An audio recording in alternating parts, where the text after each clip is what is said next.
এবং ঢাকাকে একটি পরিষ্কার পরিচ্ছন্ন নগরী হিসেবে আমরা সকলের জন্য উপহার দিতে পারব। তবে সেখানে আমার একটি বিনীত অনুরোধ থাকবে, গতবারের ন্যায় এবারও আমি সকলের প্রতি আহ্বান করব, অনুরোধ করব যে যেহেতু এটি দীর্ঘ সময় ধরে আমাদের এই বিশাল কর্মযজ্ঞ হয়, হাটের বর্জ্য, কোরবানির পশুর বর্জ্য, নিয়মিত বর্জ্য সকল কিছুই আমাদেরকে পরিষ্কার করতে হয়। আগের রাত থেকে আমাদের প্রায় 72 ঘন্টা একটানা কার্যক্রম চলে, আমাদের কেউ বিশ্রাম নিতে পারে না।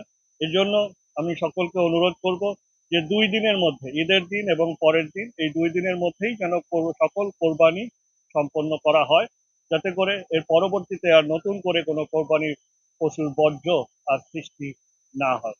আমি সবাইকে আবারও ঢাকাবাসী সহ জাতীয় মহামান্য রাষ্ট্রপতি, প্রধানমন্ত্রী সহ গুরুত্বপূর্ণ ব্যক্তিবর্গ, মাননীয় মন্ত্রী পরিষদের সংসদ সদস্য সহ সকলকে ঈদের শুভেচ্ছা জানাচ্ছি এবং ঈদের জামাতে অংশগ্রহণের জন্য অনুরোধ আহ্বান করছি, আমন্ত্রণ করছি। আমাদের যেমনি মহিলাদের জন্য ব্যবস্থা রয়েছে, আমাদের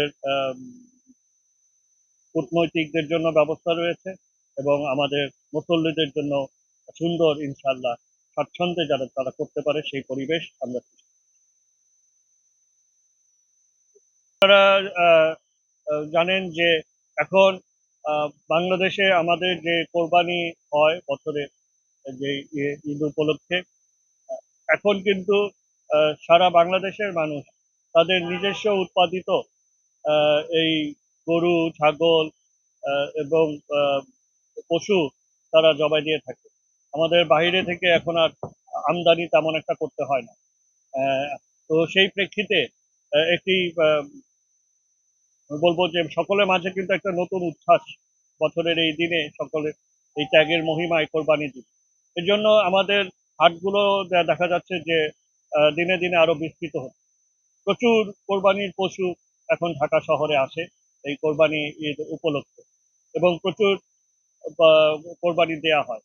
তো সেই প্রেক্ষিতে হাটে একটু একটু পরিধি বেড়ে যেতে পারে, কিন্তু আমাদের সার্বক্ষণিক নিয়ন্ত্রণ কক্ষ কেন্দ্রেও রয়েছে এবং প্রত্যেকটা হাটে আমাদের নিয়ন্ত্রণ কক্ষ রয়েছে। আমাদের ভ্রাম্যমাণ আদালত, ম্যাজিস্ট্রেট দেওয়া হয়েছে।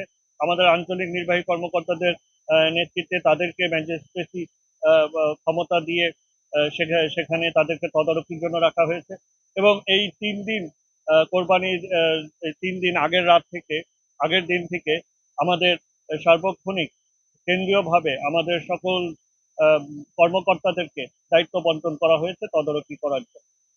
তো আমরা আশাবাদী যে স্বাচ্ছন্দ্যেই পশুর হাটগুলো পরিচালিত হবে এবং সকলে সেখান থেকে কোরবানির পশু ক্রয় করতে পারবেন, কারো কোনো বিড়ম্বনা হবে না। এবং যদি কোনো রকম কোনো সমস্যার সৃষ্টি হয়, আমাদের যেই হাট কেন্দ্রিক নিয়ন্ত্রণ কক্ষ আছে, তাছাড়া আমাদের কেন্দ্রের নিয়ন্ত্রণ কক্ষ যে কোনো জায়গায় আমাদেরকে অবগত করলে আমরা অবশ্যই তাৎক্ষণিক আমরা ব্যবস্থা নিতে পারব।